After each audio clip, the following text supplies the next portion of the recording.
super hot.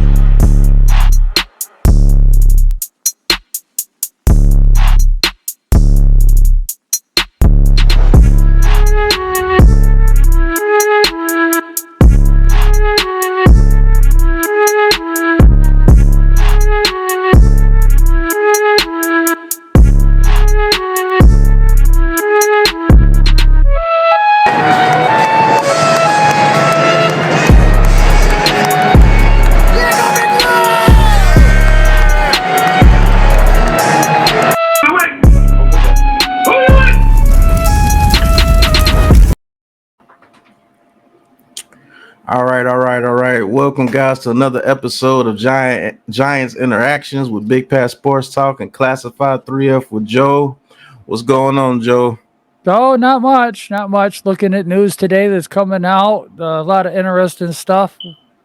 Yeah, there's a lot of interesting stuff. Go ahead to say that some Saquon Barkley news coming out. Says CBS Sports said the Giants may be moving on.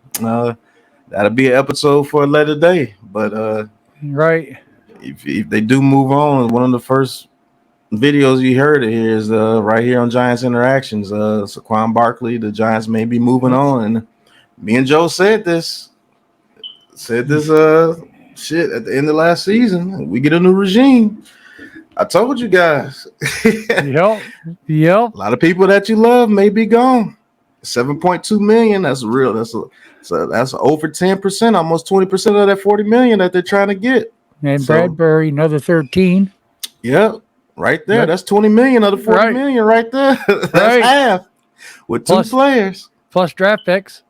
Yep. So, hey, I mean, it is what it is. We'll probably do one pretty soon about that. But today, we're going to be talking about Mr. Malik Willis, man. Famous quarterback. Mr. Michael Vick reincarnated. That's what a lot of people are thinking that he's going to be. First, I just want to get your thoughts on what Malik Willis is. Would you take him at 5, or what are your prospects on Malik Willis? What do you think about him? And then we'll go on from there. Well, you know, you're comparing him to Michael Vick, who went to Virginia Tech, and that school was top 10 when he was there. They were always in the hunt for a college championship. All right, when you look at Lamar Jackson, when he was at Louisville, they were a top 15 school when he was there. You know, let's not forget Malik Willis did transfer. The coach that he's playing under right now at Liberty was let go from a previous college because of scandals and situations and so on and so forth.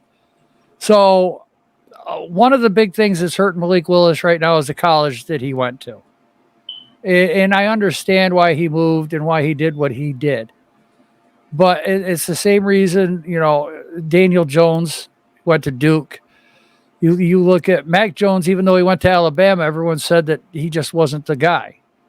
But, you know, these guys are going out there proving everybody wrong, and people are afraid of another Lamar Jackson scenario where this kid goes 32nd overall in the NFL draft like Lamar. Look, this kid's got talent. I'm not disputing that at all. He's got an arm. The kid can definitely run. But when you watched him in the Senior Bowl, he got nervous back there, and he would roll to the right and throw the ball. You know, what was going on with that? He was actually in a pro-style offense. Now, there was rumors coming out that some of the plays that they were having the kids learn, there was a little bit of disgruntledness amongst people for the play calling that happened. I don't know which side of the football, whether that was on the side that Malik Willis was on, or whether that's the side that, you know, the others. I don't know what coaching staff it was. But you've got the Jets coaching one side, the Lions coaching another, and they're going to try to install their offense because that's what they know. This kid's never done it before. So, you know, for people to say that he's the truth, it's way too soon for that. But I really don't believe he would be a bust in the right situation. That's very true. I'm just going to piggyback off that. I'll say this: it's too early to call him the truth, and it's too early to call him a bust. Yes. Here on Giants Interactions, just the Big Blue Crew in general, we all have our opinions, but we always know there's two sides to every coin. Do I think that he's just going to become a game record as soon as he comes to the league? No. Do I think he's going to be an absolute failure? No. You can say on both sides. I think that if this guy comes into the league and he's able to sit behind a veteran quarterback for a year or two, learn the ins and outs of that system, learn that you have to read defenses. You can't just win just off pure athletic ability like you did at Liberty against, let's just call it what it is. It was less than stellar teams that they were playing against, Old Dominion and people like that. He can do that. He can just use his mobility and beat a team with his feet. I think the guy's electric, to be honest with you. Yeah. But when me and Joe say, I don't believe that we should not wait. I think that's where people are getting it construed at when we say waste. We should not pick Malik Willis at number 5 or number 7 if we don't trade back. It's because we're not a quarterback away, people. We have many other pressing needs on this team to get before the quarterback. You've already seen what happens when you get a quarterback when your team is not prepared. Daniel Jones, you've seen it for the past 3 years. We had no offensive line. We had no weapons. We had no foundation. We had no guidance of where we were going as a franchise. All right. Then you bring him in. Pat Shermer drafts him. You fire Pat Shermer after 1 year. You bring in Joe Judge, who's an old school type coach that wanted to run the ball. You bring in Jason Garrett, who we believe didn't want to be under Joe Judge, but the offensive coordinator position for the Giants is probably the best job that he had offered after being fired by the Cowboys. So he took it, and he was probably promised some things from John Mara because, that was John Mara's guy. So his offense didn't go with what we had here, and you see what happens. He came out and said that we did everything possible to screw this kid up. Right. And I believe he was speaking the truth. He was speaking from his heart right there. Everybody knows it. I mean, Joe, if you want to say anything else on that, I mean, man, look, okay. I like rooting for people. I always love the underdog. When you talk in sports, everybody loves the underdog.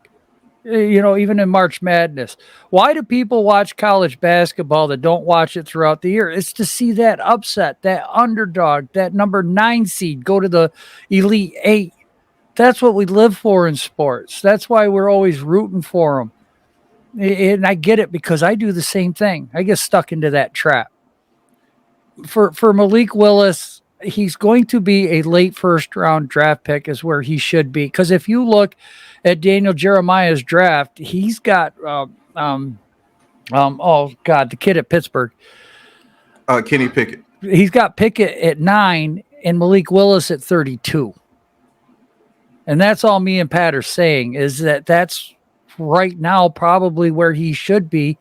But these experts are already talking. Look at how much hype that he got after the Senior Bowl. He only completed 1 pass, and it was short and behind the receiver, but he caught it.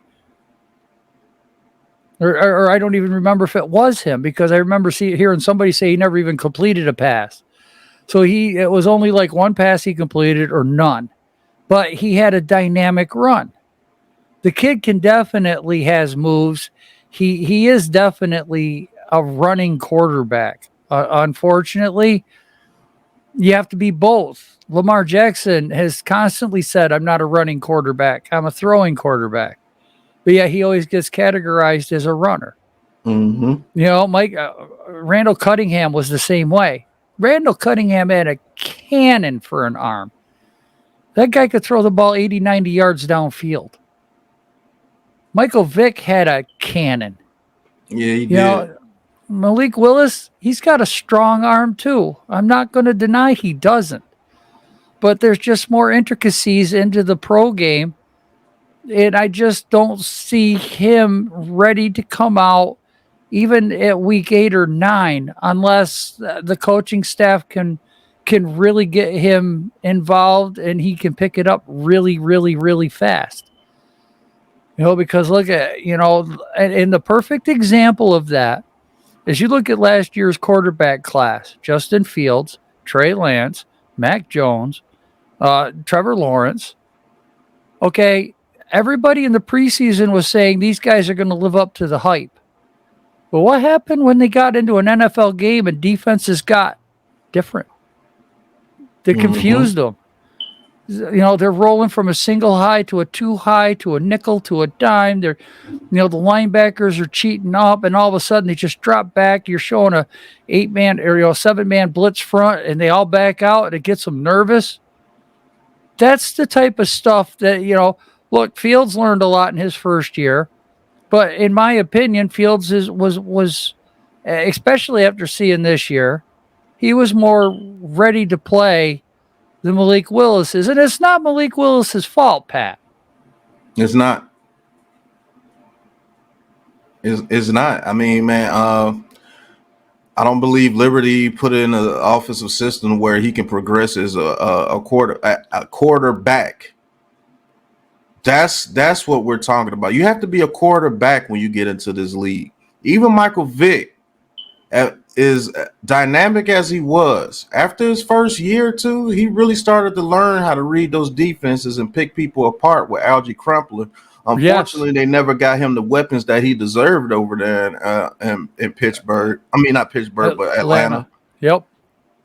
But when he came back after his transgressions, everybody knows about that. We're not going to get into that. That's not fair to him. He did his time, and he came back. When he came to the Eagles, Giants fans, firsthand, that dude was a monster when he came back with Philadelphia. When they had Deshaun Jackson and those guys over there in Philly, he was picking people apart. The game that I tell people, that Washington Redskins game, when they were the Redskins back then, he picked them apart from beginning to end. Right. You seen the arm talent. You seen him read coverages. You seen him calm down with the running. When he got to Philadelphia, he ran because he had to. In the pocket, manipulate it. Joe, you going in and out? Yeah, I'm back. Okay. But yeah, he was manipulating the pocket. And man, when I say that dude, he turned into the Michael Vick people were scared of him turning into that Philadelphia team. That dude was amazing. So yes, I believe he can get to that level as far as Malik Willis, but it has to be the right situation. You have to bring this kid in. You can't throw him to the wolves and to the fire from the very beginning, because I don't think he would turn out to be the best version of Malik Willis if you do that to this kid. And that's not a shot at Malik Willis. A lot of people taking it as we're taking shots at Malik Willis. No, I'm not saying he's garbage. He's not. He's nowhere near garbage. The kid is dynamic. The kid can make some throws that a lot of people can't make because of his arm strength.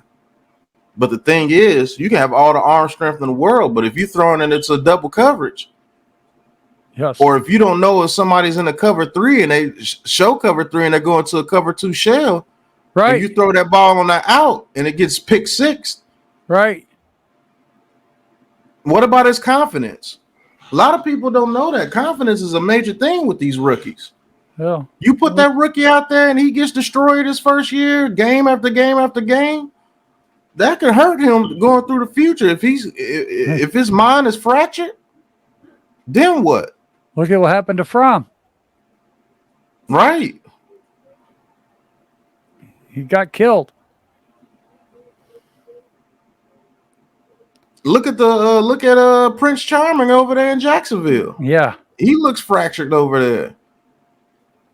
And it was already reported that he can care less about football. His own dad even said it. I don't know if you saw it, Pat, but how about Kyler Murray taking everything off of his social media related to the Arizona Cardinals? Yeah, because they were killing him about his playoff game. Yeah. I mean, first playoff game without his major weapon. He's playing against a team that knows him very well, and they came out with a damn good game plan against him. Right. let's see what Kyler Murray does next year. I think he bounces back because I know that kid cares about football like no other. I hope so, but previous experience, when that happens, Pat, usually it's a downfall. Yeah, I mean, we all saw it though with Eli Manning. His first playoff game didn't go well at all, but he bounced back and won 2 Super Bowls, so it can happen. I'm hoping for Kyler Murray. I know he's a fan favorite. I know people love cheering for him.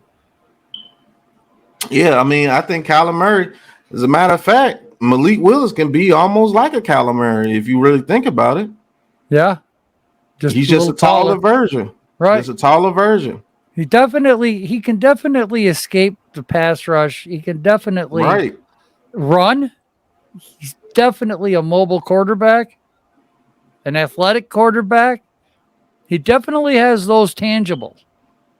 But the tangibles that he really works on is going to be being able to stay in the pocket, because what I was seeing, and I said it in the stream when I was doing the Pro Bowl or the Reese's Senior Bowl, I said, he reminds me of Jalen Hurts, and people were agreeing with me. He'd get nervous back there in the pocket, Pat, and then roll to his right. Mm-hmm. I did see that as well.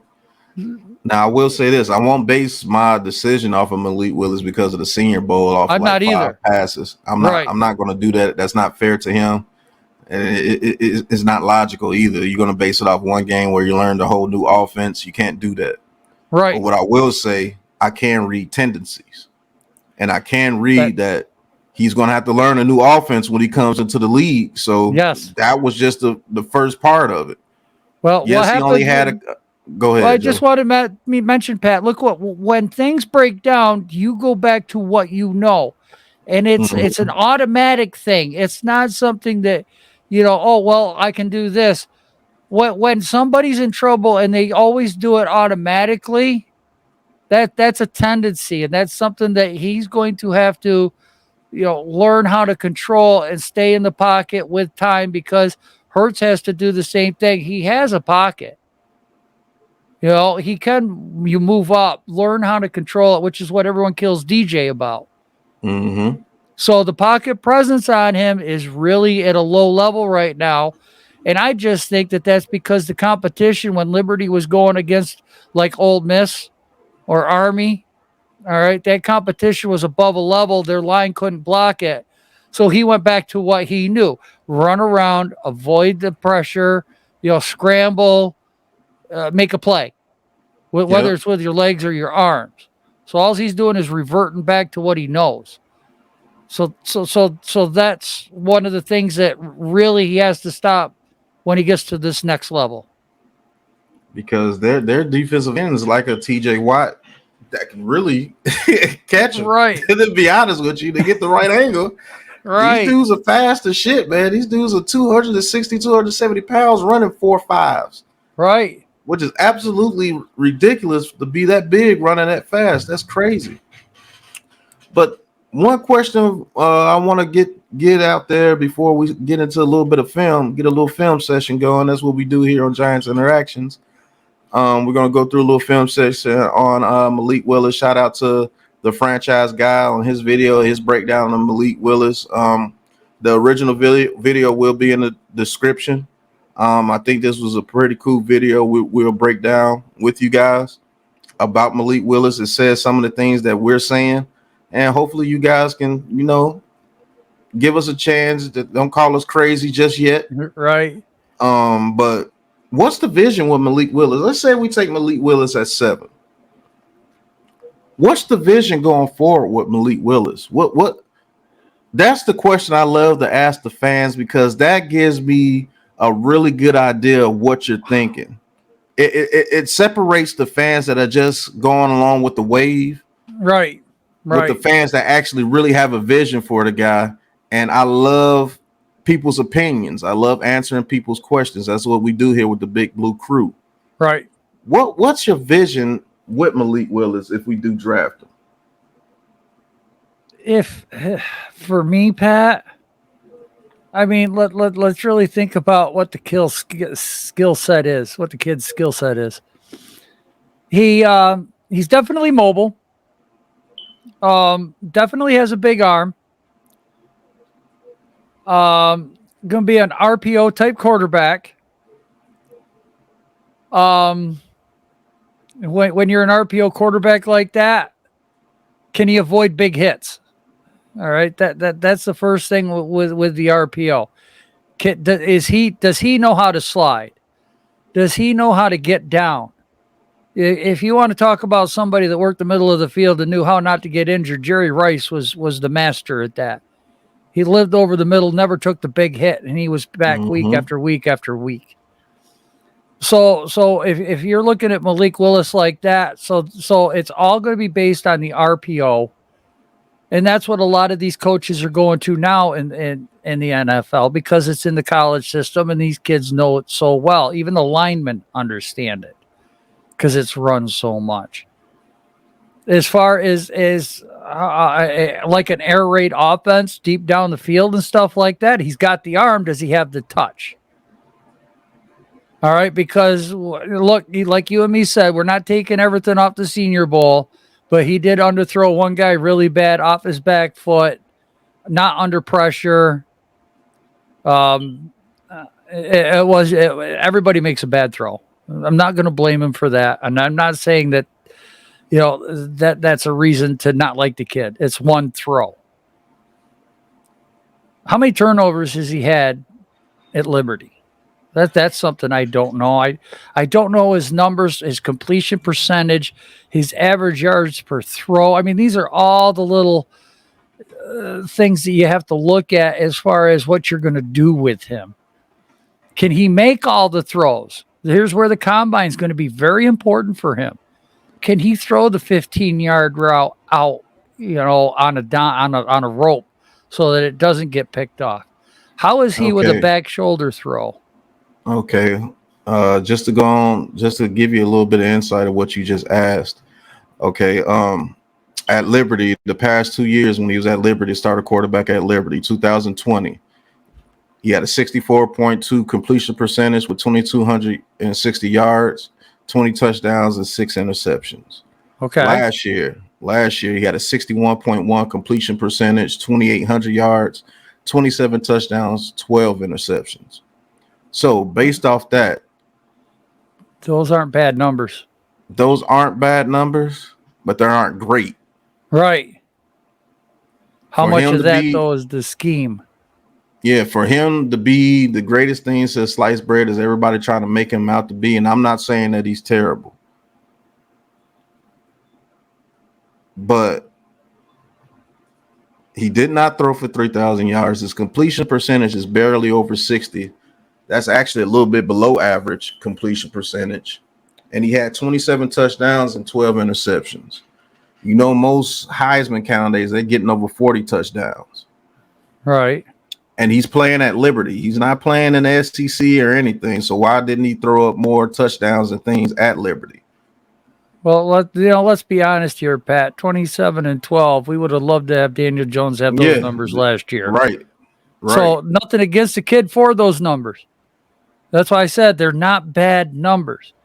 But now, like Pat is saying, he did go to a smaller school against smaller competition at times. So should he have had more numbers, more completion percentage? So basically now, looking at those numbers, what do you have to put around him to make him that superstar? Now let's get on his rushing numbers. He had 141 attempts in 2020 for 944 yards and 14 touchdowns.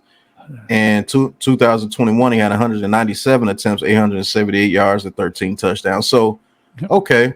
So basically he did it on the ground. They made him run a lot. He ran a lot more than what normal quarterbacks do, because a quarterback getting almost 200 attempts is mind-boggling. So right. His stats were pretty stellar. I'll give him that. His stats were pretty stellar when I looked at his rushing stats. That's what I wanted to look at right there. You got any more before I go, Joe? No. I mean, everything that we're talking about is pretty much spot on, in my opinion. I don't know how the fans are going to feel about this, but just a realistic view of, what we're looking at. You guys are saying, well, Daniel Jones needs all these superior pieces to succeed. What does Malik Willis need to succeed in the NFL? That's exactly. So let's go over what people are really bashing us for, because we're saying he didn't play great competition. Let's go over the games that he played good competition. Syracuse. They lost 24-21. He was 14 of 19, 205 yards, 3 touchdowns, 17 rushes for 49 yards. Okay, cool. He was sacked in that game 6 times. Sacked 6 times. Louisiana Monroe. They're not very high up there on competition. They actually look small to the bigger schools, but they lost 31-28. He was 16 of 28, 1 touchdown, 3 interceptions, 23 runs, 157 yards, 2 touchdowns. So they took the ball out the air and put it on the ground with him that game. Yep. And he was only 16 for 28, 57 completion percentage, 1 touchdown, 3 interceptions. Okay. Ole Miss, they lost 27-14, 16 completions of 25, 173 yards, no touchdowns, 3 interceptions. You see where we're getting to? No touchdowns, 3 interceptions, 27 rush attempts, 71 yards, 1 touchdown. So when he started throwing those interceptions, believe me, I watched that game. They put it on the ground with him. Right. Against University of Louisiana, the Raging Cajuns, they lost 42-14. University of Louisiana is not huge when it comes to the FBS. They're not. They're considered small. He went 14 of 34, 41 completion percentage, 2 touchdowns, 2 interceptions, 20 run attempts for 28 yards. They stopped that run. They couldn't do anything. They lost 42-14. I repeat, 14 completions out of 34, 41 completion percentage. Only 2 touchdowns to 2 interceptions. Now against Army, 24 completions out of 46. They lost 31-16. I repeat, 24 completions out of 46. He did throw for 305 yards, but he only had a 52.2 completion percentage, 1 touchdown, 1 interception, 16 rush attempts for 37 yards, 1 touchdown. The five big teams that they played, they lost each one of them. And they were blew out in 3 of them. Ole Miss, they got killed 27-14 against Louisiana. I don't know how that happened. They lost 42-14. And against Army, they lost 31-16. They gave a good effort against Syracuse. That was a good game.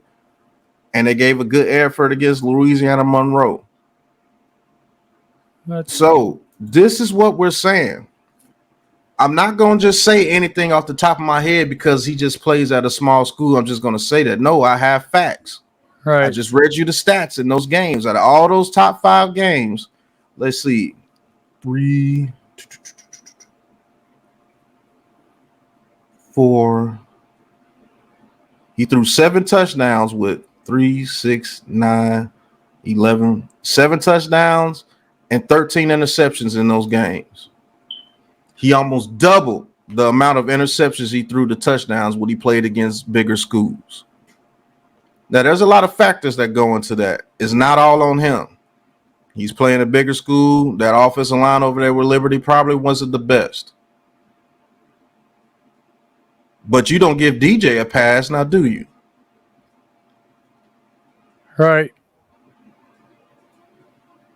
And he's playing under similar circumstances.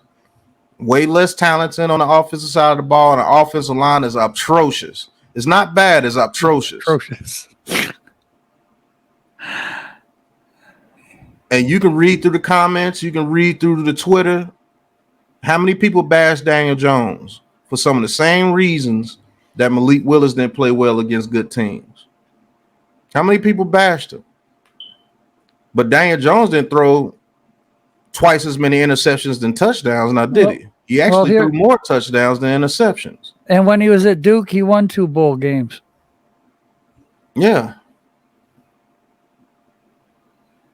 So these are just some of the facts that I like to bring up. That's why I called Joel and wanted to do this, because when you look at the stats, when he played against, and these are not even the top caliber of caliber teams. The only one that he played really top caliber, to be honest with you, was Ole Miss. Yes. Yep. Because Syracuse is at the bottom of the ACC. Yep. University of Louisiana Monroe, people call them to beat up on them. University of Louisiana, the Raging Cajuns, people call them to beat up on them. And Army is not even known to be a great football team. They're just known for the Army-Navy game. Right. So imagine if he played Alabama, Florida, Michigan, Ohio State, Oklahoma, Auburn, Texas, Oklahoma, A&M. Texas. Yeah, Texas and Texas A&M. Yeah. Imagine if he was playing competition like that throughout the whole year. Would he even be considered a first-round pick? That's what they said about Daniel, the same thing. If he had to play that level of competition. So if they say the same thing, if you guys say the same thing about Daniel Jones, what makes Malik Willis so much different? Is it because he can run all over the field? He can make yes. Do you think that he's just that good of a quarterback, or do you like the excitement that you see when you see him play? He's dynamic. He's dynamic. He can make a play happen. When you watch Daniel Jones run, it's right up the middle.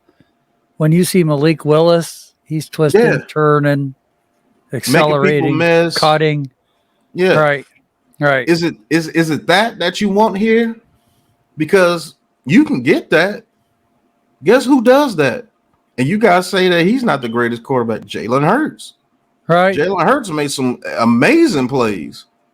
Yep. He does. But if you shut down that run game, guess what? You make Jalen Hurts throw the ball 25 times or more in a game, chances are you'll win it. Right. He can't beat you with his arm. We'll beat up on the teams that we're probably supposed to beat up on, yes. Right. But I thought the objective here is to win Super Bowls.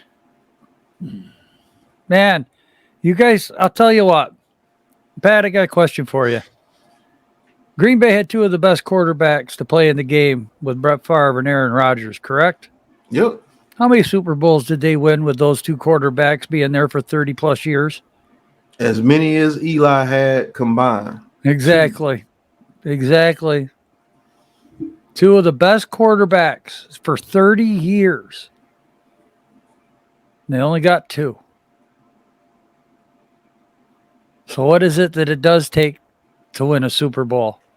Is it the dynamic playmaker, the stud quarterback? Or is it the quarterback that can be a top 10 quarterback and manage a game? Because y'all kill me for Jimmy Garoppolo, but God's honest, truthful, Garoppolo got the 49ers to the NFC Championship game. One of the worst quarterbacks in the league that everyone says. And you can say that it was Kittle or it was one of the other players on that team. It is what it is. Garoppolo was still a part of that team. And if the quarterback takes the blames for losses, why not give him the credit for wins? Because everyone says Garoppolo lost that game, the NFC Championship game. But when you say how he, the 3 wins in the playoffs to get there, that was everybody else except Garoppolo.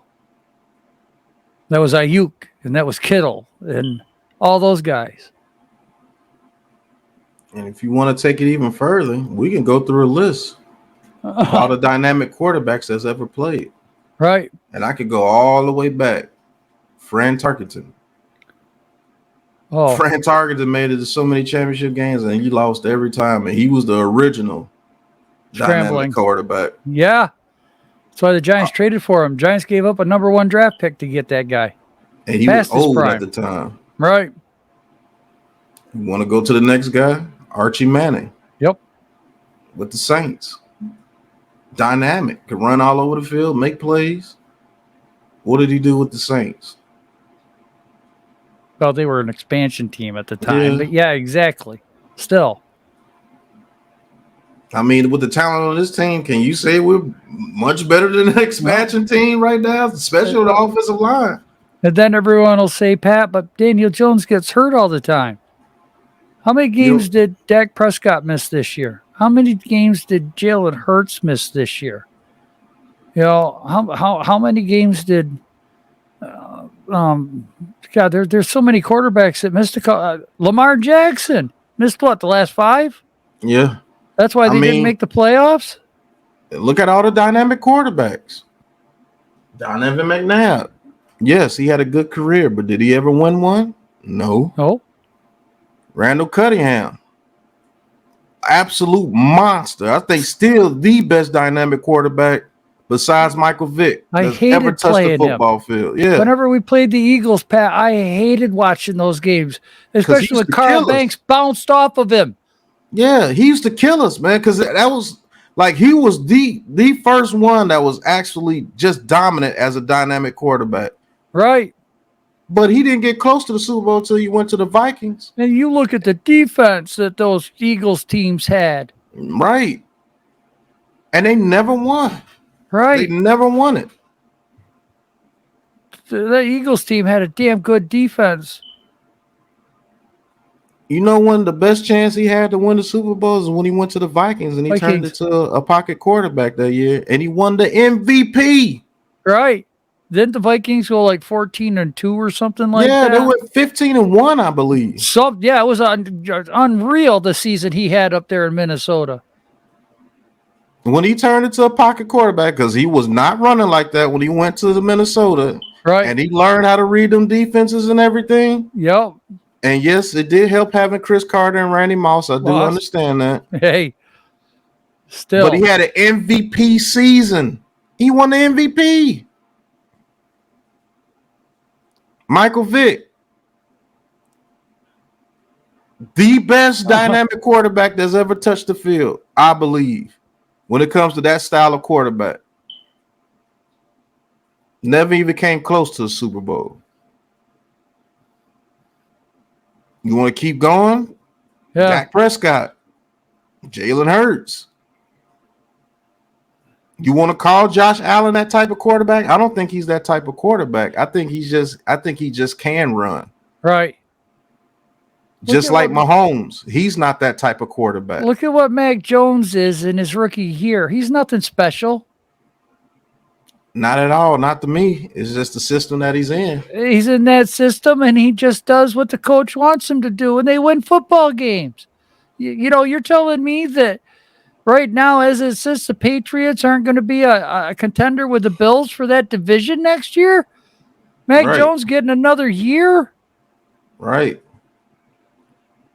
What if we bring him here and they force him to be a pocket quarterback? I can hear it now. Oh, you're just forcing him to be something that he's not. Right. Oh, here we go again. Well, I mean, we're almost 40 minutes into this, Pat. You want to do a little bit of breakdown here? And yeah, I'll do a little bit of breakdown, but I could go on and on, man. I could too, man.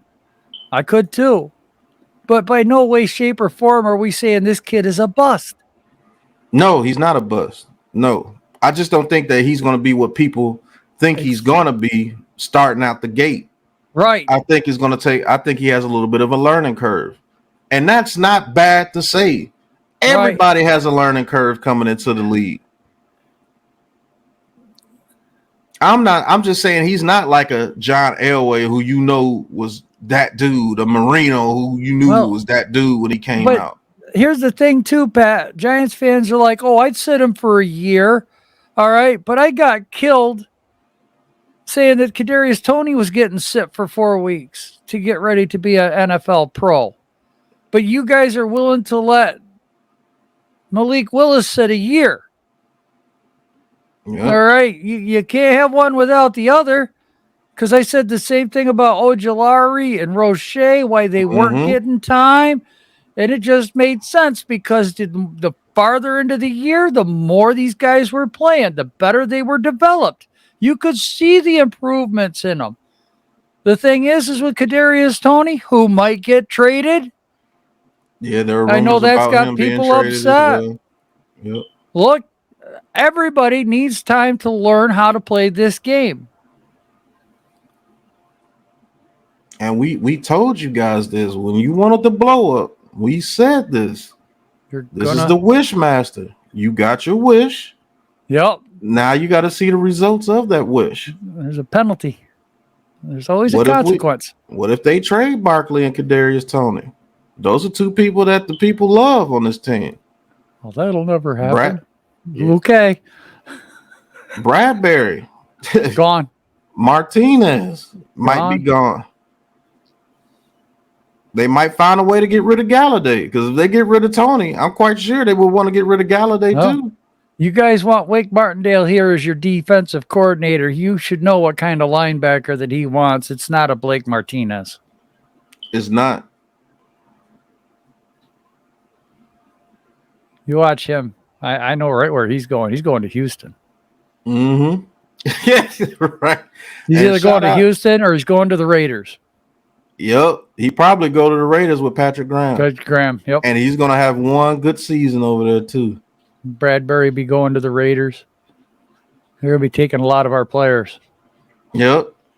All the defensive people that we don't want probably go hook back up with Patrick Graham over there in Las Vegas. Yep. A lot of them will. A lot of them that they feel they can play. Right. And shout out to Lovie Smith, breaking news. He was hired as the Houston Texans head coach today. So glad he got a job. Right. So and glad. me, Lou, and Joe was saying, man, Lovie Smith should get a job. And he finally got another job as a head coach. Right. I think that's one of the best moves the Texans have made. Maybe they're back on track to get something done over there. Who knows? Right. But we're going to hop into the video. And we're just going to listen to the guy, and then we'll chime in here and there. But just listen to him. He's going to say some good things about Malik Willis, and he's going to say some things that he needs to work on. Who is this again, real quick, Pat? One more time. He's called the franchise guy. Okay. And this is a very good video by him. Let me know if you can hear it, Joe. Watching Liberty quarterback, I can hear it. Okay. Malik Willis play football is like being a kid in a candy store. And with the emergence of super athletes at QB like Josh Allen, Lamar Jackson, Kyler Murray, it's no wonder that he has captured the imagination of NFL and the NFL draft enthusiasts. Willis is remarkably talented. And just one look at his highlight reel, and you'd probably come to the conclusion that he's going to be the number one pick in the 2022 NFL draft. Yet consensus rankings have him around the 30th best player in the draft. Daniel Jeremiah had him going 31st overall to the Detroit Lions, and some mocks just leave him out of the first round entirely. So what's the issue with Willis that has people so polarized about his future outlook? Let's take a look. Now, before I talk about some of the holes in Willis's game, I wanted to highlight his strengths and why people are so excited about him. You know, for those that maybe didn't get around to watching any Liberty football this year, but his defining trait is his aptitude for the spectacular. Nope. Exactly. You see the play that he just made? That's what people love right there. They fall in love with that. And we've never really had that here, Joe, to be honest with you. We've never really had that here. So I believe the people just want something different. Go ahead, Joe. Well, I'm looking at the routes that these receivers were running. That's what I was focused on. And it's a lot of just straight vertical down the field routes, 4 wide receiver set. So that might explain why a lot of his numbers, why he wasn't completing passes. I'm not seeing any intermediate routes, any short routes. I'm not seeing any escape. You know, he doesn't have anywhere to just chuck the ball down to. He doesn't have a check down at all. Everybody is like 30, 40 yards down the field. If he doesn't get rid of the ball by then, he's having to scramble. So what we were talking about was scheme to me, guys. You can all rewind the video, or Pat can rewind this and we can watch that part again. But everything was a 4 vertical straight down the field route with everything outside of this play. If you want to just watch some of the route concepts that were being run by the offense here. This one right here was probably with the emergence the of only one. super athletes at QB like Josh Allen, Lamar Jackson, Kyler Murray, it's no wonder that he has captured the That imagination one was just of one NFL side of the and field. NFL Watch draft this one. enthusiasts. Willis is remarkably So everyone's talented. running a go Just route. one look at his highlight reel, and you'd probably come to the And that's conclusion what that he's clears going to be this the guy number out one right pick here. in the 2022 NFL draft. Yet consensus rankings Here's have another him one. around the 30th best player in the He just draft. runs straight down the field. Daniel Jeremiah had him going 31st He overall had one to the guy at the Detroit Lions. 26-yard line. And some mocks just leave him out of the first round entirely. So what's the issue with Willis that has people so polarized about his future outlook? Let's take a look. Now, before I talk about some of the holes in Willis's game, I wanted to highlight his strengths and why people are so excited about him. You know, for those that maybe didn't get around to watching any Liberty football this year, but his defining trait is his aptitude for the spectacular. No play is ever dead when the ball is in Willis's hand. He has a solid base, good contact balance, and all of this helps him get out of sacks. He's got explosiveness as a runner and a plus arm to make throws that infuriate defenses. People are in awe right now of the types of plays that guys like Mahomes, Kyler Murray, Josh Allen, Lamar Jackson are able to make on Sundays. And even though Willis is coming from a lower level of competition, there's really no reason to believe that Willis won't be able to make a lot of these types of highlight plays in the NFL. Now, the other thing that should get you very excited about Willis is that he isn't like many of these other freak athlete quarterbacks coming out, like Jalen Hurts, Taysom Hill, or even guys like Lamar and Josh Allen, in that Willis is genuinely a pretty accurate quarterback with the football, especially when throwing to receivers running vertically down the field. Week in, week out, Willis was leading his receivers down the field, hitting them in stride, and honestly just making throws that the defense didn't anticipate him being able to make. Accuracy is just so damn important for NFL quarterbacks. Honestly, it doesn't get discussed enough. You can make the perfect read, have the perfect play call, have an all-pro receiver that's constantly burning players deep. But if you've got a quarterback who's constantly overcooking the football or sailing it out of bounds, none of that's going to matter. And I think we can say with relative confidence that this is something that isn't going to prevent Malik Willis from reaching his potential at the next level. So basically what we already said, this kid has an amazing arm and he can throw that deep ball with the best of them. He can do that. I agree to a point, because we were both saying how that completion percentage that he had was pretty low. But watching the route trees of some of these wide receivers, I understand a little bit more now why that completion percentage. So I'm going to side with Willis, might be a little bit better, and agree with this guy into when he says that, you know, he can, he could. It's going to be easier to coach him up with making some of the throws in the NFL. Yep. Does that sound right? Okay.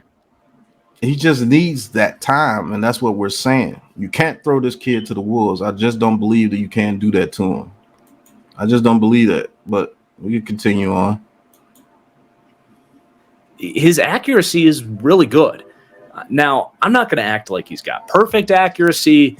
He certainly will miss some throws, and ideally his accuracy would be just a little bit better. But again, I really don't think this should be a worry with Willis, and it's something that's not going to hold him back at the next level. So that begs the question, what is it that could hold Malik Willis back from becoming the next exciting superstar QB? And unfortunately, the answer is quite obvious the moment you turn off the highlight reel and load up the All-22, where there's honestly red flags everywhere from an evaluation standpoint. There's some nitpicky things as well, but there's three major red flags with his passing ability that I want to highlight for the purpose of this video. Number one, Malik Willis is a first-read quarterback through and through. And while some... What did we kill DJ about, Ben? Wow. Let's continue on. Some of this is by design of the just blatantly rudimentary playbook that Liberty ran for Malik Willis. You can literally count with your fingers the amount of times that he made it beyond his first progression, through to his second read within the pocket in his final season. There's times where it feels like you're just watching Jalen Hurts or Drew Lock in a Liberty uniform because he takes the snap, doesn't like what he sees, and then just takes off from a clean pocket. Now, at his level of competition, these decisions often turned into highlight reel moments because he was just such a better athlete than the future accountants and salesmen that he was going up against at that level of competition. He's saying some of the same things that we were saying, but let's continue on. And surely he's going to be able to get away with a lot of this stuff in the NFL as well, but not as much. And what we've learned about the quarterback position, he missed a wide open guy here. Yep. With his arm talent, that's a touchdown all day. He's not going anywhere, and he's worried about this guy here. He can really even throw it to this guy here if he wanted to with his arm talent. Just throw it right here in this area. Right, down the middle of the field. Yeah. But I believe he's looking at this guy here. But wide open. This is what I killed DJ in the film session earlier this year in the red zone. Some of the same things, but let's continue on.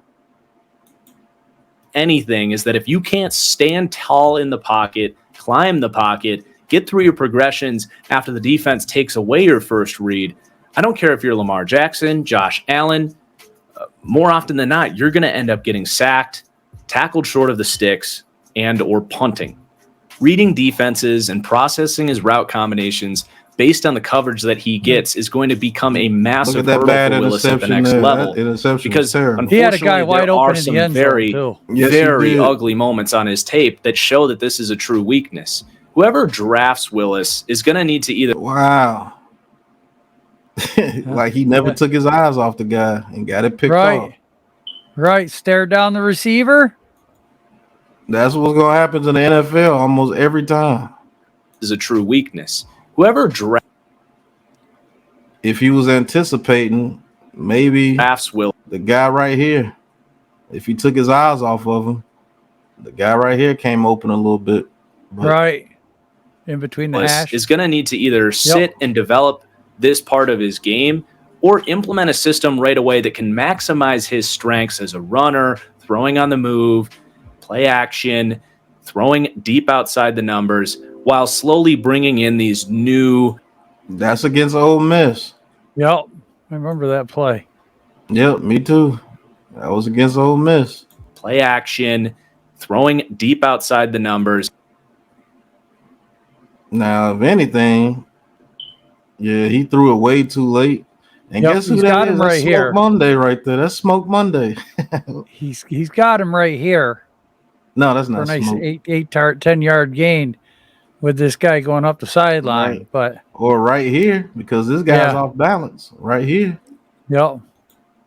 While slowly bringing in these new concepts for him while he learns. Very similar to the development tracks that we've seen from players like Lamar Jackson and Josh Allen. It's not impossible to do, but it is very, very hard. It requires a good organization and a foolproof plan to pull it off, and good players around him as well. Now, the number two issue is that more often than not, he is a thrower of the football and not a passer. This is something I've discussed in the past, and this phrase comes directly from Bruce Arians' book, The Quarterback Whisperer. Bruce has developed and worked with some of the game's best quarterbacks, from a young Big Ben, Andrew Luck, to reviving Carson Palmer's career in Arizona, and of course now Tom Brady. In his book, he wrote about the difference between a quarterback who can throw with anticipation and a quarterback who needs to see his wide receiver come open before he lets. Now, didn't I say that in a film review earlier? If you guys have been following me for a while, didn't I say that Daniel Jones was looking like he just needed to see the wide receiver open and not throw it to him and not anticipate the throw? Right. I believe this kid's going to have to work on some of the same things, the exact same things. Is that saying that he can't be a good quarterback? No. I did this video to show you that I'm not the only one that sees that. Right.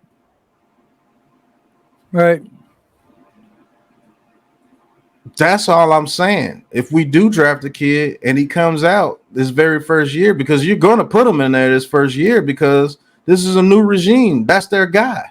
If Daniel Jones ain't producing, if Daniel Jones ain't producing, fans are going to be screaming for him in week 8, and that's too soon. Too soon. No matter who you are.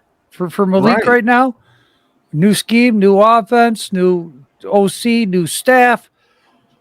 It's a whole new world to him because he's coming from Liberty. He's playing against Old Dominion and everything. They're nowhere near the caliber of an NFL team. Right. And when he goes against the caliber of a higher team, he throws picks. He panics. But let's continue on. Let's go of the ball. A passer of the football understands the alignment and assignment of opposing defenders. He has a chemistry with his receivers and the ability to throw the ball even before a receiver makes his break. Meanwhile, a thrower of the football may have one of the strongest arms in the league, but unfortunately he ends up making things harder on himself because the ball is often out late and a defensive back has more time to read the QB's eyes and arrive to the ball, which more often than not is going to make up for whatever advantage a guy like Willis might have with his arm talent. For Willis, this may be harsh, but there's honestly very little reading of safeties and linebackers going on at all. He's more reading his receivers every play. He understands when he gets single high coverage that he's going to have a one-on-one to the outside, and he'll attack that. But beyond that, he seldom uses the middle of the field in the passing game, and he constantly makes mistakes against any sort of two-shell coverages, such as cover 2, cover 4, cover 6. Exactly. Okay. That's what I just said in the beginning of this video. Right. But let's continue on. 6. This play here against Syracuse is a prime example. This out and go concept is something Liberty ran constantly in 2021. Did I not just say if he throws an out route and it turns into cover 2 and he didn't read it, it could be picked off? Did I not just say that? Right. A better DB right here. This is a pick 6. Well, let's continue on. It's designed to clear out the outside corner, and as long as the slot defender has any sort of inside leverage or off coverage, as long as Liberty gets anything other than cover 2, this out route is going to pop open for an easy 5-yard completion. The problem here is that Willis doesn't read this defense. There's not a lot of disguise going on here either. See, the left side free safety here is going to bail right at the snap, and that's about as easy of a tell that this is cover 2 as you're going to get. And in cover 2, the left side cornerback is going to be playing a soft squat zone, and here he basically baits Willis into throwing into the flat, and if the corner triggers on this just a split second earlier, this is going to be a pick 6 going the other way. This is why I think Willis would benefit immensely from sitting for a year or two behind a great quarterback's coach who can Hello. So that's why I brought this video on. We're gonna stop it there. Okay. I'm gonna cut the video off around an hour. Though these tend to go like an hour, 30 minutes sometimes, so I'm gonna cut it a little short. Right. But people, maybe it comes better if you hear it from a different voice other than us. Everything that guy was saying is the things that me and Joel have been saying. This kid's not a bad quarterback. He didn't say he was a bad quarterback. He said he would be able to make plays going into the NFL because he's just that dynamic. Right. But he also pointed out that, hey, look, this kid has some things that he has to work on because if you throw him out there to the wolves, it can get real ugly out there because those plays that you see him doing all the way from one side of the field to the other side of the field, it's not too many teams that's going to allow you to do that in the NFL. It's not too many teams going to allow you to do that. You see him breaking tackles in college, but do you really think if TJ Watt or JJ Watt or Bosa's get their hands on him, he's going to be able to break those guys off?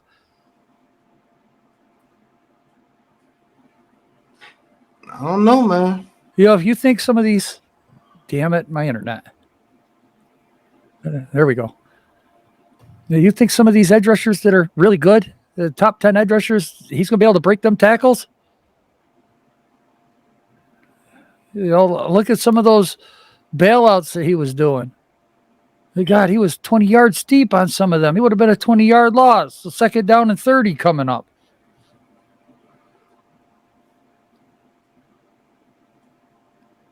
So, I mean, when me and Joe say things, we don't say things with ill intent towards a person. At least I don't. I don't either. I'm not saying anything ill will towards the kid. I want the kid to succeed. Well, realism is hard, Pat. It is. But when I say that with the number 5 or 7 pick that I want to take the kid because we have more pressing needs, this is what I'm saying. He's a project. If I take a quarterback with the number 5 or 7 pick, either he's the real deal coming out and you know it, like a Joe Burrow, people knew it. Right. Or I got a ready-made team and I just need that dynamic quarterback that can turn into being good to very good, and we're taking off. If I had a roster like the 49ers roster, yeah, I would take him. Trey Lance sat for a while. I mean, he played a couple of games, Pat, but Trey Lance sat. And who knows, Trey Lance might come out and be a dog next year because he did sit back and watch Jimmy G. Right. He got laugh to play at about what. Yeah, laugh if you want. But some of those throws that Jimmy G misses, maybe Trey Lance makes those throws and they become that much better. Right. Because he made the right read. You just didn't get the ball to him. Did Justin Fields, did sitting out a couple of games during midway through the season help him out? Sure looked at the end. He won games. That's what sitting does. That's what learning how to read a defense does. Learning how to be a quarterback in the NFL. There's more to it than just hike, throw the ball. There's a lot of little idiosyncrasies to the whole game. But if Evan Neal or Thibodeau or Hutchinson or Karlaftis or Iquanu or Linderbaum is there, I cannot take Willis over those guys. I can't. Nope. I just can't. Not with their needs. That's all if we were already built, if this team just had an offensive line. Hey, look, man, Barkley's going to be gone, looking like. Bradbury's going to be gone, looking like. Tony is in the talks. He's out there. Look, what are we going to have for dynamic? Who the hell is he going to have to throw to? Right. Galladay? You guys are killing him.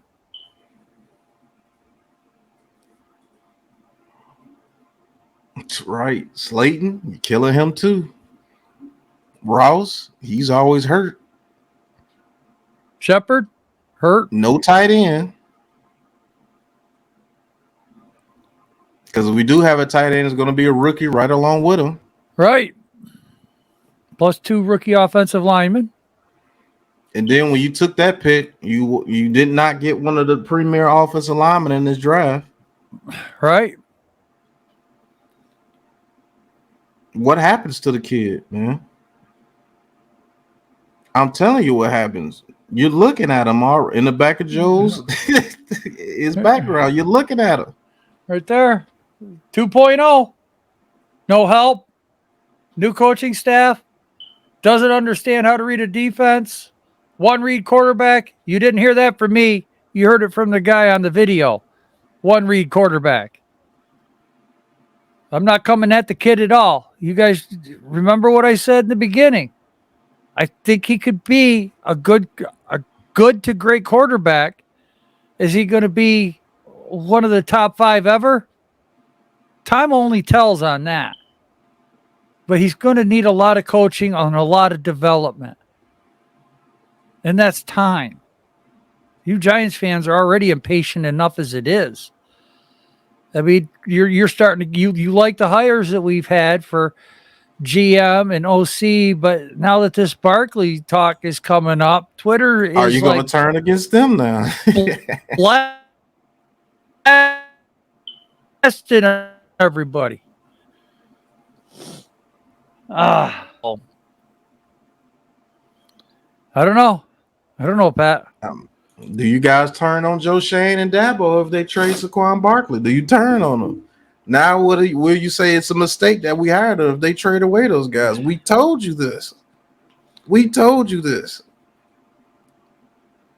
And I'm happy. I'm damn happy with the new regime. I am too. I like the moves. Me too, because I knew what was coming. This is a new regime.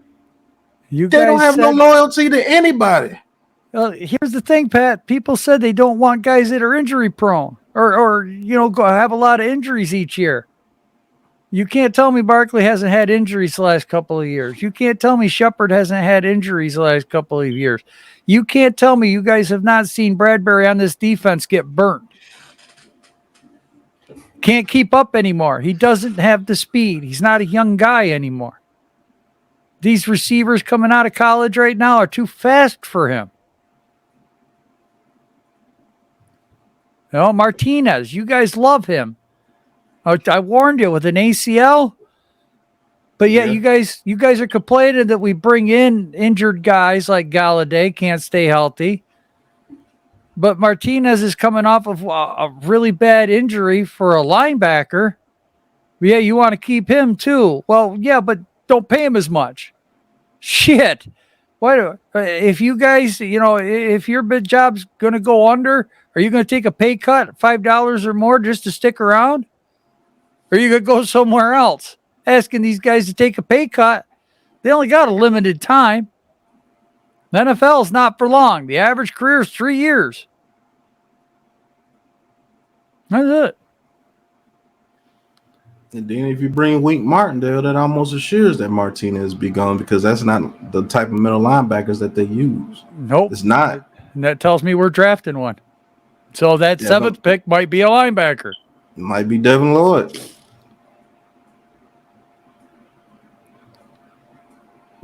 So I mean, I don't know how much we have to keep saying some certain things. And yes, we're not right all the time. Hell, half the time we turn out to be wrong half the time. It's just our opinion. Right. But I will say this, I knew something like this can happen if everything was blown up. Yep. That's why as soon as that happened, as soon as they fired Joe Judge, I was like, okay. Yep, I know exactly too.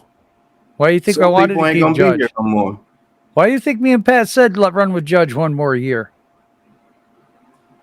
Even if we let Abrams be the GM for 1 year and then just, wipe the slate clean next year. Because you knew Judge would bring back Barkley, bring back Martinez, bring back, keep Tony, keep Bradbury, keep the guys that you love to root for on Sunday. And I will say that was part of the reason why I wanted Judge too, because I knew if they blew it up, this was going to happen. And I'll be honest with you, I'm cool with it now. I am too. Because now that I think about it, they have the absolute damn right. Yes. To bring in the people that they want to bring in. And you guys can criticize them if you want, but they're thinking right. A new regime, how to change over this team from losers to winners. You guys look at what Buffalo did. Buffalo took on a $70 million dead cap hit 1 year, got rid of everything 1 year, done. All right, now let's move forward. Built a team, and you guys are saying that we need to be like Buffalo. That's what Buffalo did. Bye. Sure did. Bye. Bye. There was a lot of guys clearing out their lockers when they cleared out everybody's locker. They let Tyrod Taylor be there for 1 year. They drafted Josh Allen the next. After they built the line.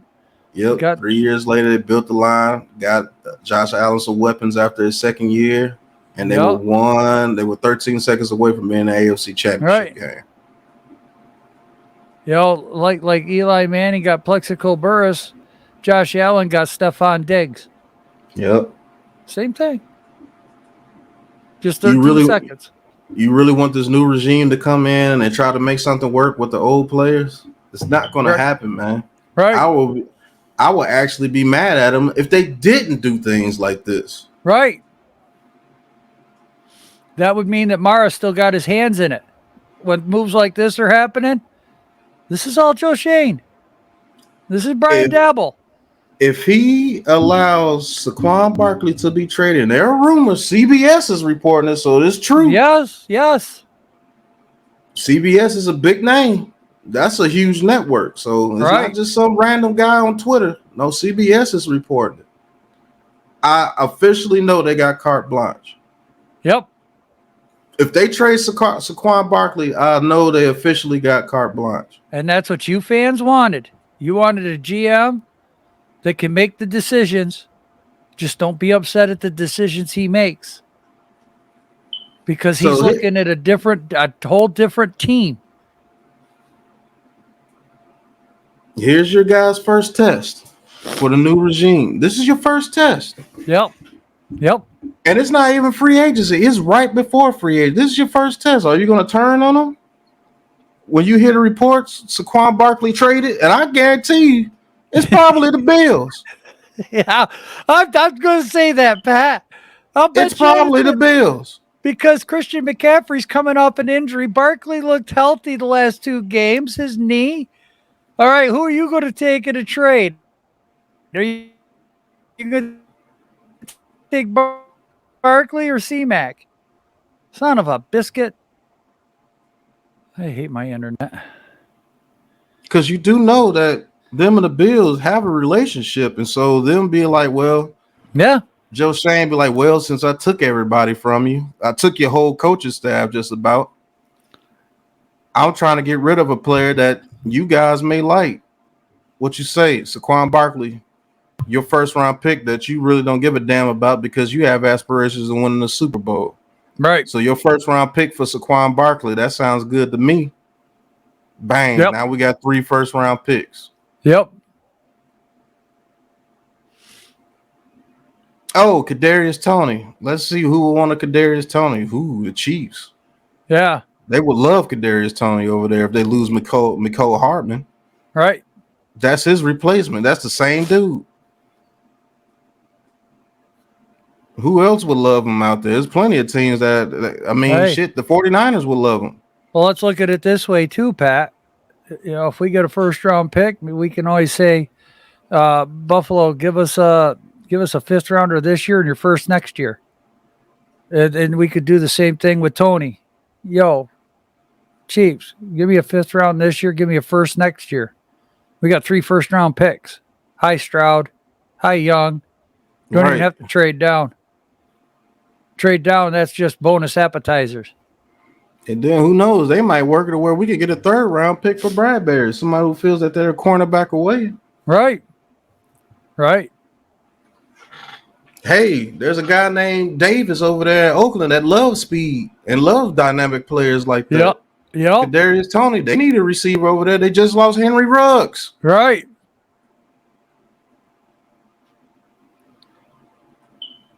Let's see if we could get those clowns to give us a 1st round pick for Toney. Would you be mad at that? I wouldn't. Nope. The number 22? Number 20, the 22nd pick for Kadarius Toney? We took him at 20 the year before. Or take next year's first. Yeah. Stockpile 1st round picks next year. Guess what? We got 4 first rounders, 3 first rounders. Daniel Jones doesn't work out. Who you want? Who do you want? Because if we get a 1st rounder next year for Barkley, and now look, this is all speculation. Right. We're not saying that this is what's going to happen. If we could get these picks, a 1st round for Barkley, a 1st for Toney, a 3rd for Bradbury, all for next year, that's ammo. And guess what? This new regime gets to build their team from the ground up the way it's supposed to be. The way it's supposed to be. It just is, man. You cannot bring a new regime and ask them to make it work with old pieces. I'm sorry. Do not expect any splash players from free agency. They're not going to get it. Look what they gave up for Diggs. Look what they gave up for Stephon Diggs, Pat. A 2nd rounder? Yep. That was a splash for them. Think about the people they have on that team right now. It's all from the draft, and they only gave up a second rounder for Stephon Diggs. And the rest are from the draft. Isaiah McKenzie, draft. Gabriel Davis, draft. Singletary, draft. Zach Moss, draft. Rousseau, Knox, draft. Rousseau, draft. Jerry Hughes was there before, but he was through the draft. Ferguson, isn't that the tight end? I think so, yeah. I mean, a lot of the people, Tre'Davious White, draft. All the safeties, draft. Yep. So, yes, next year, if they do trade Saquon Barkley, Kadarius Toney, and everything, don't be surprised if we have another bad season. Because who do we have to work with after that? And if Galladay stays, he will be gone the very next year for sure. Yep. DJ, we have another bad year. Gone. All right. He's off the books now. So that's how that 90 million comes the next year. That's how they get to it, people. 90 plus, because we're going to be having some dead cap, and that rolls into next year. Don't be surprised if we don't have $130,000 in cap space. They're not going to go out and just buy. I guarantee you that. No, they're going to get one or two pieces that they know that can fit what they do. Yep. Draft. That's what they're going to do. Yep. Leonard Williams next year. Let's say if they get a good up-and-coming talent on the defensive line this year when they draft, and they feel that he can be dominant. Guess what? Buy Leonard. I save $23 million if I let you go. Buy Leonard. Dexter Lawrence. Buy Dex. Because I don't think they give him his fifth-year option this year. Neither him or Daniel Jones. They may give Daniel Jones just to be cautious. Yep. But I don't think Dexter Lawrence gets his. If we got $90 million next year, I could see him doing the Daniel Jones thing, especially if even if he does good this year or he doesn't do good, either way, he would be the starting quarterback. We did him dirty. Going to guarantee a 21 mil. I could see Mara doing something like that. Sort of like a stopgap. Yeah, $21 million stopgap. That's not bad. That's not bad. Because he's going to know the offense and he's going to be able to teach whoever comes in, whether they Young or Stroud or no, what the hell is going on? My internet just keeps acting up. So, but we've been an hour 17 into this. Yeah, we're going to wrap this up. I'm going to give it 3 more minutes. We can say some final thoughts. I'm just going to say this, and then I'm going to let you go, Joe. Final thoughts, man. Even some of the smaller key pieces that you think that we liked last year. Do you really think Roche fits Wink Martindale's system? I don't think he does unless he moves to the inside. Ojulari kind of does.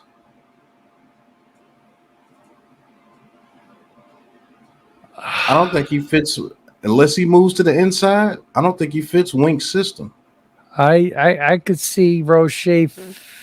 Well, Martindale does like the big guys, so can Dexter do what Wink Martindale's going to ask him to do?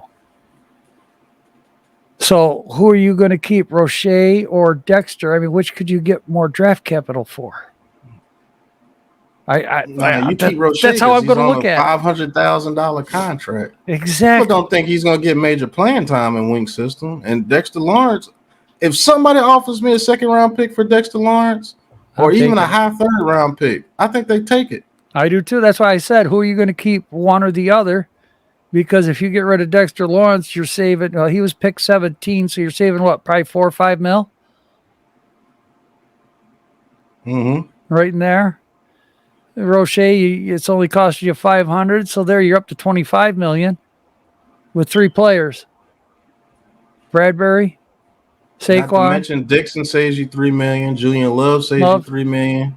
Yeah. Rudolph saves you $5 million. There's 35,000. Shepard saves you $5 million or $8 million if you make him post June 1st cut. That's over 40 right there. And then Plus Galladay, I did not know this. He saves you $8 million if you make him a post June 1st cut. Right.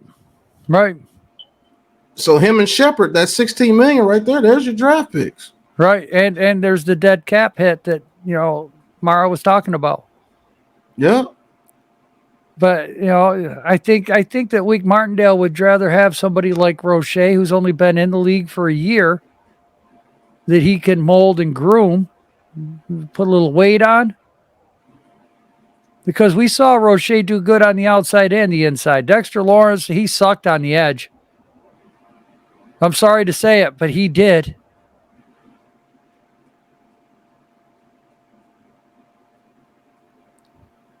So, for what it's worth, yeah, that probably my final thought right there, man. I mean, root for the team, not the player. It's a whole different animal nowadays, guys. But we will be winners again. Yeah, I will say if they do what I think they're going to do, is going to take 2 to 3 years for us to be respectable again. Because next year, if they do what I think they're going to do, I mean, we may see some great things during the season. We may beat some teams that we're not supposed to beat, and we may be able to beat up on the teams we're supposed to beat. But I don't see us winning more than 7 to 8 games next year for sure if they do what I think they're going to do. Right. Which is get rid of just about everybody that you so-called love on this team right now. Yep. Because they have no ties to them. And that's just the honest truth. But thank you once again, man. Classified 3F with Joe. Thank you. Man, this has been another Giants Interactions. Mr. Malik Willis. You heard a lot of things that we said during this segment. I appreciate you guys. We have reached over 1,000 subscribers. Congratulations. First video I've done since reaching that. And please subscribe to Classified 3F with Joe. His channel will be in the description. You already know, like and subscribe to Big Pat Sports Talk. Shout out to the franchise guy. The link to his video will be in the description as well. If you want to see the original video all the way through. Man, I just appreciate everybody in the Big Blue crew. I appreciate all you guys. And y'all let us know in the chat, because I will do this as a premiere. So you let us know in the chat what you think, and we'll interact with you guys. I actually love doing that. So I'll do it again with this one. Yep. But until the next episode, peace. This has been a Big Blue Crew production.